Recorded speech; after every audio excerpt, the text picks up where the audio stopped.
الفتنۃ اکبر من القتل، یہ پہلے بھی آ چکا ہے، والفتنۃ اشد من القتل، اب آیا والفتنۃ اکبر من القتل۔ فتنہ ہر وہ کیفیت ہے جس میں صاحب ایمان کے لیے ایمان پر قائم رہنا اور اسلام پر عمل کرنا مشکل ہو جائے۔ آج کا پورا معاشرہ فتنہ ہے، اسلام پر عمل کرنا مشکل ہے، بدماشی کے راستے کھلے ہوئے ہیں، حرام خوری کے راستے کھلے ہوئے ہیں، حلال عقل حلال دانتوں پسینہ آئے تو شاید نصیب ہو،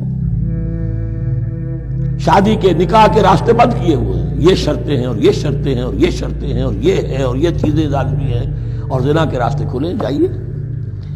جس معاشرے کے اندر جب غلبہ باطل کا ہوگا حق پر چلنا ممکن نہیں رہے گا، وہ جو باطل کا غلبہ ہے وہ سب سے بڑا فتنہ ہے۔ والفتنۃ اکبر من القتل، فتنہ جو ہے بہت بڑی شے ہے قتل کے مقابلے میں۔